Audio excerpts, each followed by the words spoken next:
Hey guys, welcome. Happy New Year. So I got three amazing men here. Look at those faces. I love them. This is story teaser for the third book of the All Things Wellness series. So if you guys haven't seen it before, see the one up in the corner, see the two up in the corner. So it's a trilogy. And the last book, Wellness G.P.S, is getting ready to come out. And you're looking now at two faces who have written stories for the book, and they're going to tease you a little bit. And of course, up in the corner, you can see Dr. Marcus Fettstein, my co-author, buddy, friend, brother. Probably wishes he could get rid of me. All right, what are the story teasers about? These guys are going to read about a couple hundred, 250 words of their story. It's their story they've already submitted. We work really hard with the authors to maintain their message and to maintain their voice. It's really important. These are true and personal stories. Hi, Walt and Andy. Hey, Coach. Hey there. Andy just recently shaved off his handlebar mustache, and I'm not happy about it. No. I have to create a little buzz. I'm sure it will be back. Don't worry. And that would be like me shaving my mohawk. He's getting used to changes. Changes. Yeah, that's right. That's right. That's okay. All right. So Walt, Andy, we're going to start it kind of off with Andy, but I want to go to you first, ask you one question.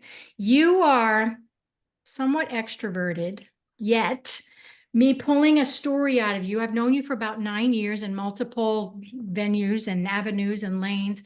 How hard was it for you to write a true and personal story that goes global, worldwide?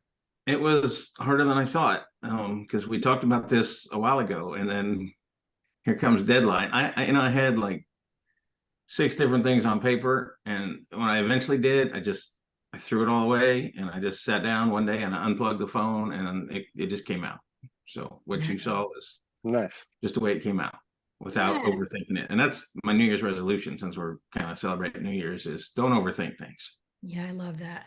Take your shot. If you miss it, figure out why you missed it and take another shot. That's my mantra for 2024. I love that. And hey, you guys listening, we have a few more spots for this book. So it's a compilation book where we have 30 authors-ish. We have media partners who participate, and we have about 8 spots. If you are interested, go on to the All Things Wellness .com website under the author tab. You can see all the books on there. You can email me at Peggy@allthingswellness. It's all about storytelling. And Walt touched something that's really important for you guys. You don't have to be a perfect writer. Don't beat yourself up too much. We've got imperfections. So perfectionism syndrome has to go away. Imposter syndrome that shows up. And then kind of what the hell? The person I'm writing about isn't dead yet. That's what all of us wait for, is like, I'm going to hurt someone's feelings and those types of things. But it is our perspective. And so thank you for coming along. Hi, Andy. Hi. You do a lot of speaking. You're a stand-up comedian. How different is it to, and you've got a podcast and all those. How different is it for you to then kind of step in front of a mic and, on the other side of it, and write a true story about yourself and not be like funny or to be It's different because I've always done a lot of writing. I've always done a lot of deep writing. That's kind of been my connection. Mm-hmm. But to do that with the plan to share it with the world is different. Yeah. It's easy to do that where I say I'm gonna use this as my own personal therapy and get the words on the page and see what comes out. But when I speak, it's all about the other person. I share my story, but it's focused on Peggy, Marcus, Walt. Like, you can do it. Here's what I learned. Here's the thing. And when I go into the writing mode, it's more, oh gosh, I got to wrestle these demons and I got to share them in a way that's just, this is what I went through, or this is where I'm at right now. And it's completely different for me.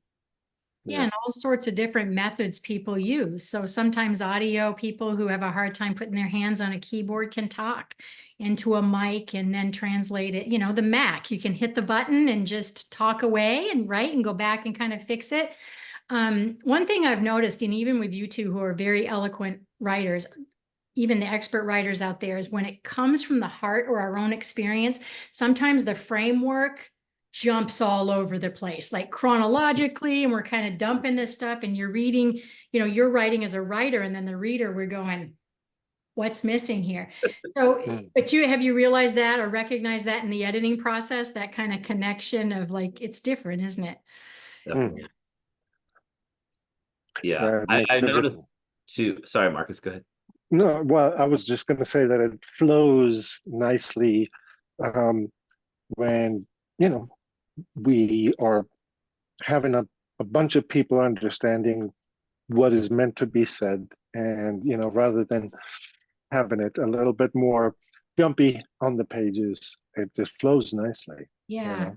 And, you know, I had the pleasure of reading the stories already. So That's the best part, except I do go through a fair amount of these because it's kind of, you guys are both men I know in this room are very task oriented, get it done, Excel spreadsheet kind of brain, you know, let's go. And so, you know, being able to have editors look at it who really want you to keep your message and your voice, which is so freaking important. But for you to read your stories to other people, have other people read them, have editors, open that up and allow that to happen, because as Marcus said, that's where you get the readership. When they don't get so confused, they're like, what the heck, what, you know, what's going on, right? So Andy, go ahead and tease us into your story. Please tell me that you remember the title, because it seems like I'm always forgetting. So Now, as we were starting this, I had to go re-look because I remembered that we had a couple bouncing around. So the title is Darkness Seduced Me. And yes. And it was, you know, about one of those times in life where it's trying to find the light. And so here's the selection. This is kind of from the middle of it. I had come to crave the darkness. I would flee to it any chance I could get. Even in the brightest hour of the day, I could find a corner to hide and close my eyes. My dark sanctuaries reiterated endlessly that the heaviness of light was an enemy. Darkness had become the newest member in a series of abusive relationships, pretending to be my friend, pretending to protect me, to keep me safe, but all the while holding me back. It robbed me from creating and living an abundant life under the guise of a protector. Darkness incessantly kept my soul locked away. But on this particular day, the darkness didn't bring the comfort it usually had. It awakened the discontent I had tried so desperately to keep at bay. I'm tired of the darkness. I'm over living like this. I'm tired of asking myself when it will get any better. That's when it hit me. That's when I had my awakening moment. Each of us has a magic concoction brewing, the secret sauce that finally kicks in. Another life lesson presents itself. The recipe of awareness creates and delivers our aha moments. The precise mixture allows circumstances to align, giving our thoughts a clear path to slap us in the face with clarity, the level of lucidness that makes us feel so foolish. It's so obvious. There you go. Walt, what are your thoughts? What are your thoughts? Well, the first thought that came to me was the slap in the face, because it's kind of what happened in my story. Mm-hmm. And it seemed so obvious afterwards. So I resonate a lot with what he said, hiding behind something, looking for something, seeking something that's never there. Yeah. So I totally get it, you know, as one who wants to strive to be perfect, as we've worked on for many years. Right. When you're not, it's frustrating, and when you're not getting anything back from it, it's frustrating, and then you have the ability to go hide, like he said. And yes, seeking that. then you get that moment that you're like, I don't have to do it like this. Yeah, the aha moment, right? And Right. I want to commend all three of you, even Marcus, and this is not a sexist comment whatsoever, but as a coach for decades and then doing the work that I've been publishing and being part of these stories, I really commend you as males to step into this process where you are actually sharing emotion and being raw and being vulnerable, because it's not easy. It's not easy, but you know, most females, I'll just say that, tend to go have coffee and go have lunch, or, you know, bitch at their, you know, but guys tend to be like, what up, you know, and it's just, so I want to commend you, you know, Marcus, speak to it. You've grown a lot through this process. And what are your thoughts on Andy's story? Well, yeah, I think the important feature, well, Andy's story now, just aside for a second with regards to us as guys being able to do that, it opens up for me a whole new era of being content and less anxious and less misogynic and everything else. It's something that's sorely needed, honestly, at this point in time.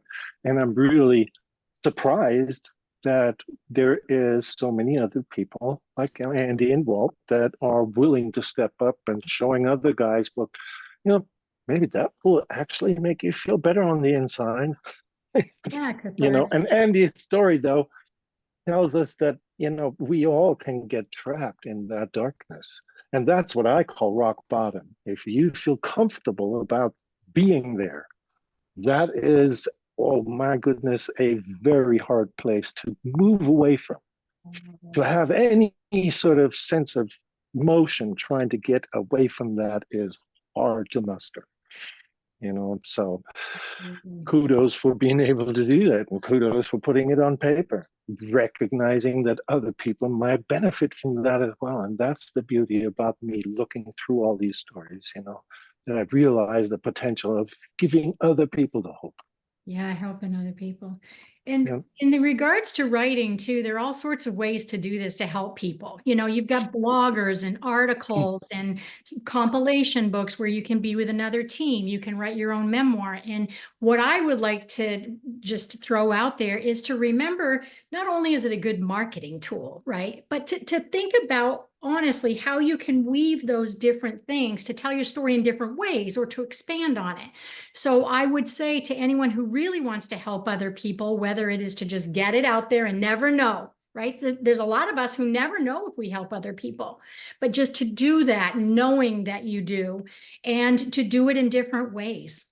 Blog for somebody, get on their website, and the reason I bring this up is Andy wrote his first story with us in the second book, which if you read his story now, which we mention in this story, and you go back, you'll see how that weaves. You'll see how that connection is. Secondly, before we head over to Walt, I want to talk about serendipity. And I want to talk about how people connect without you even knowing. I sat here one night, and Walt, I've used this as several examples in public, as you know. I sat here one night with my phone here, and I was live with a client. And I looked down, and I've worked with Walt since 2014. And I looked down and I saw his phone coming in. And I thought, oh shit, I haven't heard from Walt for a long time. And I had a heavy feeling like something's up. I actually paused my client to text him and said, Walt, I'll call you right back. I just had a feeling. After that, I called him. And this is what I want to talk about with serendipity. Walt saw on my LinkedIn post, my advertisement to pull people onto my live docuseries. It was a series for 12 weeks, 16 weeks, that I was going to work with just 3 people on a cast live. And it's out there on my YouTube channel. And Walt said, if I hadn't seen this, I was dark. And I was thinking about hurting myself. Right, buddy? Really dark. Really dark. And seeing somebody on social media who has done something, who is doing something else and calls you and makes that big of a difference, Andy, right? Yeah, that's huge. Yeah, and then we started working together again. But my point is you don't always know. And when you seek somebody this way, that they could come in this way and you could change or save a life with telling a story. So I'm so glad you're here, Walt. Okay, buddy, let's look at your story and tease us. Okay, I looked to figure out how to pull 250 words out of this without giving it away, because I don't want to give it away. So I think I'm just going to read the first 2 paragraphs. And the title of your story. The title of my story is, have you ever considered you're right where you're supposed to be? So I have looked for approval anywhere I can find it. When I can't find it, I try to create it. Growing up, I sought it from my grandparents who raised me, just to learn in my later years they were not the great gift sent by God. But that's another story for another time. My driving force is a desire to make a difference. And at that time, I wanted to make a difference in their life as thanks for raising me. As I became an adult, my audience expanded. And I have continually chased the path to do so and have been frustrated as it has consistently eluded me. Doesn't God have a purpose for me? I'm 58 years old and I'm still waiting for the big reveal. As a workaholic, my sense of worthiness is based on my output. I seek approval through my work. I'm a sports photographer by trade, creating images that connect people emotionally. Creating a smile or other positive emotion makes me feel worthy and successful, and it drives the addiction to seek more. Yet I question, if putting a smile on someone else's face makes me happy in that moment, why does my happiness dissipate? I continue to ask myself, well, why do you work so hard and so much? Buy the book to get the rest. Oh, yes. Yeah. Andy, you resonate with that? What are your thoughts on his story? Oh, definitely. I saw think, your face going, workaholic. We got the t-shirt, yeah. all of us. Yeah. Well, it's funny because I'm thinking workaholic, and that's something I'm really aware of right now with myself of how do I rein that in. And also I'm looking at the files behind Walt thinking I can see the workaholic on the wall behind you. Just not that we don't have our files in our organization, but Yes. but yeah, what really stuck out is that when that smile is on their face, why is that so fleeting when this is what I'm doing it for? Right. Right. Boy, that's good. Yeah, and I know COVID affected a lot of us in many different ways. And I've been telling people, just go back to that moment, right? Because that was the first time ever in my lifetime that the whole world was connected by one story, one event. I mean, World War II didn't affect every country per se, but when you look at COVID in some fashion, it either made us work from home, or it was mental health, or you became a teacher with your children. So if you're struggling trying to be cathartic and digging some stuff, that might be a place to start. And I know with Walt being the profession, I know Andy, you had switched around in the recent years as well, but he couldn't go out in public and seek those photos, right? So you're tossed at home. So like, now what? When you're seeking that affirmation from another source or product where you can't even, yeah. Marcus, what were your thoughts with the story that Walt? Oh, yeah. Well, I can't give it away, so I'm going to have to just, Yes. the central part of the story is so catching that it just keeps on buzzing in my head. And so if anybody wants to read it, they have to pick up the book. Yeah. That's all I can say. I have to share it with Walt, the same idea. The message is something that's going to wind up on some people's mirrors. You know that, Walt, right? I do. In fact, Peggy told us to have other people read it. So I shared it with two friends of mine to read it, just to make sure I wasn't sounding like an idiot. Right. And one of my friends came back and said, I can't thank you enough for letting me read that, because he's been struggling with a lot of the same stuff. And just this stress, this constant stress of, is it enough? Am I enough? Is work enough? Am I accomplishing enough? Right. He's like, I'm figured out. And he's going through a really horrible custody thing with his kids. And he's just accepting, maybe I'm right where I'm supposed to be. Yeah, and the connection, the fabric, that's what stories do, right? That, and the thing with a compilation book, why I've done so many, and now I'm doing one with homeless population, writing their stories, is if it doesn't resonate for you in the doctor's office, the airport, or a bathtub, this story on page 179, this other disappeared, this other story might, or next week 179 might come back and resonate with you. So that's one thing that I absolutely love, because we have an opportunity, you guys, with 40 people to pick up this story and then share it. And that just duplicates, as you know, Andy, I mean, that spider web of just share, really compounds. And both of you are so, I respect both of you immensely. You are good human beings from the heart. I know you're changing lives, whether you believe it or not. And I just want to say thank you so much. Now, here comes my co-author again. Who knows what he was doing? Maybe he just needed it. Maybe he was so emotionally taken that he just had to step away. He didn't want his Kleenex on camera. He didn't want us to see him with his Kleenex. I know, right? Did you need some tissue, so you stepped away? Oh my goodness. Lights like, went out. That's all that happened. Boom. All of a sudden. Turn your phone sideways so we can Sorry see how about that. gorgeous you are. Go like this with your phone. No, I'm back Beautiful. to where I used to be, but on my cell phone. Maybe that's Yeah, we were better thinking maybe anyway, Andy said maybe you needed to cut away, and because you were so emotional, so that absolutely. I'm Absolutely. actually very joyful because all the stories both of the stories from today and a whole lot more in all these volumes, I think give people the hope and the impetus to start moving. And that's the most important part from my perspective, obviously, you know? Yeah. As the outsider, seeing that is just giving me the joy of realizing that it will touch other people. Yeah. Fantastic. 100%. Andy, can you let people know if they want to reach out to you, the best method to find you? Is there a couple of ways they can find you? There are a couple ways. My website is awkwardcareer.com, or you can just find me all over the internet at Andy Varga, Own Your Awkward, or Awkward Career. Exactly. That's good. You guys reach out if you have any questions, and you know, it doesn't mean that you have to write your story right away. Just inquire and make it about them. That's what I've said is, you know, just take an opportunity, you know, share your stories. And people are like, hell no, like I have no social media. I hate it now. You know, and I'm like, you knew that that was happening, right? It's But even hit if the you're not share ready to, button. yeah, even if you're not ready to share your story, taking a moment to discuss it with someone else and really identifying it is critical for yourself. Yeah, absolutely.